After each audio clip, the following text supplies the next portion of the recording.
ಎಲ್ರಿಗೂ ನಮಸ್ಕಾರ. ನನ್ನ ಹೆಸರು ಮಂದಾರ ಅಂತ. ಈ ಹಿಂದೆ ಬ್ಲಿಂಕ್ ಸಿನಿಮಾ ಅಥವಾ old Maang, Achar and co ಇದರಲ್ಲಿ ಕಾಣಿಸ್ಕೊಂಡಿದ್ದೀನಿ. ಬ್ಲಿಂಕ್ ಆದ್ಮೇಲೆ ನಾನು ಒಂದು ಒಳ್ಳೆ ಸ್ಕ್ರಿಪ್ಟ್ ಬರಲಿ ಅಂತ ತುಂಬಾ ಕಾಯ್ತಾ ಇದ್ದೆ. ಆಲ್ಮೋಸ್ಟ್ 1 ರಿಂದ 1.5 ವರ್ಷ ಕಾದಿದ್ದೀನಿ. ಅದಾದ್ಮೇಲೆ ನನಗೆ ಬಂದಿದ್ದ ಸ್ಕ್ರಿಪ್ಟ್ ಇದು ಪಾರ್ಥನ್ ಪ್ರಪಂಚ. ನೋಡಿದ ತಕ್ಷಣನೇ ನಾನು ಆಲ್ರೆಡಿ ಫಿಕ್ಸ್ ಆಗ್ಬಿಟ್ಟಿದ್ದೆ, ಇದನ್ನ ಮಾಡಲೇಬೇಕು, ಈ ಪಾತ್ರ ಮಾಡಲೇಬೇಕು ಅಂತ.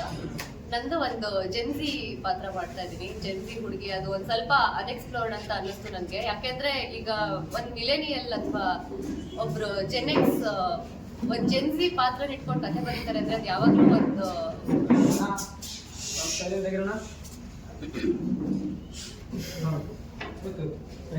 ಅಂದ್ರೆ ಆ ಪಾತ್ರಗಳು ಯಾವಾಗ್ಲೂ ಒಂದು ಕೆಟ್ಟ ರೀತಿನೇ ಇರುತ್ತೆ. ಏನ್ ಜೆನ್ಸಿ ಅನ್ನೋದು ಅದೊಂದು ಕೇವಲವಾಗೇನೆ ಮಾತಾಡಿರೋದನ್ನ ನೋಡಿರೋದು. ಬಟ್ ಇಷ್ಟು ಚೆನ್ನಾಗಿ ಒಂದು ಜೆನ್ಸಿ ಕ್ಯಾರೆಕ್ಟರ್ನ ಅವ್ರದ್ದು ಜೆನ್ಸಿನ it's not just the lifestyle, ಅದನ್ನ ಹೊರತಾಗಿ ಅವ್ರು ಏನ್ ಯೋಚನೆ ಮಾಡ್ತಾರೆ, ಅವ್ರ ಪ್ರಪಂಚನ ಯಾವ ತರ ನೋಡ್ತಾರೆ, ಯಾವ ತರ ಬದುಕ್ತಾರೆ, ಯಾಕೆ ಹಾಗೆ ಬದುಕ್ತಾರೆ ಅನ್ನೋದನ್ನ ತುಂಬಾ ಚೆನ್ನಾಗಿ ಯೋಚನೆ ಮಾಡಿ ಬರ್ದಿರೋಂತ ಒಂದು ಪಾತ್ರ ಇದು.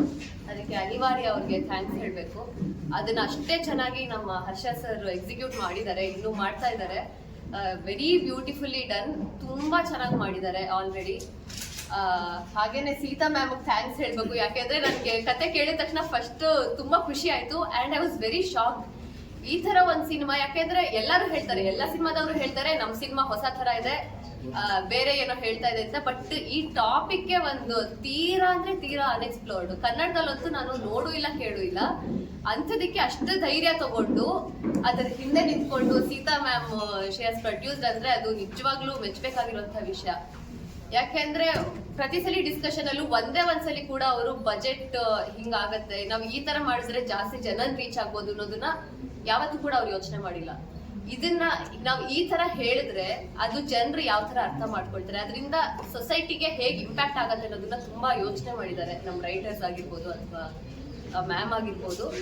ಅಂದ್ರೆ ಹೇಗೆ ನಾವು ಜೀವನದಿಂದ ಸಿನಿಮಾ ಅಂತ ಹೇಳ್ತೀವಿ, ಸಿನಿಮಾದಿಂದ ಕೂಡ ಜೀವನ ಆಗತ್ತೆ. ಸಿನಿಮಾ ಮೀಡಿಯಾ ಅನ್ನೋದು ತುಂಬಾನೇ ಎಷ್ಟೋ ತರ ಇನ್ಫ್ಲೂಯೆನ್ಸ್ ಆಗತ್ತೆ ಜನಕ್ಕೆ. ಅದನ್ನ ತುಂಬಾ ಸೂಕ್ಷ್ಮವಾಗಿ ಅರ್ಥ ಮಾಡ್ಕೊಂಡು ನಿಂತಿದ್ದಾರೆ ಈ ಕತೆ ಹಿಂದೆ ಸೀತಾ ಮ್ಯಾಮ್. ಪ್ರೊಡ್ಯೂಸರ್ಸ್ ಒಂದ್ ಒಳ್ಳೆ ಕತೆ ಇದ್ರೆ ಈ ತರ ಗ್ಯಾರಂಟಿ ಅದ್ರ ಹಿಂದೆ ನಿಂತ್ಕೊಳ್ತಾರೆ ಅನ್ನೋದಕ್ಕೆ ಇದೇನೆ ಪುರಾವೆ, ಇದೇ ಒಂದು ಸಾಕ್ಷಿ ನಮ್ಗೆ. ಸೊ ಮಾಧ್ಯಮದವ್ರಿಗೆ ಥ್ಯಾಂಕ್ಸ್ ಹೇಳಕ್ ಇಷ್ಟಪಡ್ತೀನಿ. ಎಷ್ಟು 2024, 2025 ಸುಮಾರು ಸಿನಿಮಾ ಬಂದಿದೆ, ನಿಂತ್ಕೊಳ್ದೇನೆ ಕಿವಿಗೂ ಅದ್ರ ಹೆಸರು ಬೀಳ್ದೇನೆ ಹಂಗೆ ಹೋಗ್ಬಿಟ್ಟಿದೆ. ಸೊ ಮೀಡಿಯಾ ಅವ್ರ ಸಪೋರ್ಟ್ ಇದ್ರೆ, ಜನರ ಸಪೋರ್ಟ್ ಇದ್ರೆ ಖಂಡಿತವಾಗ್ಲೂ ಒಂದು ಒಳ್ಳೆ ಸಿನಿಮಾ ಬೀಳುತ್ತೆ.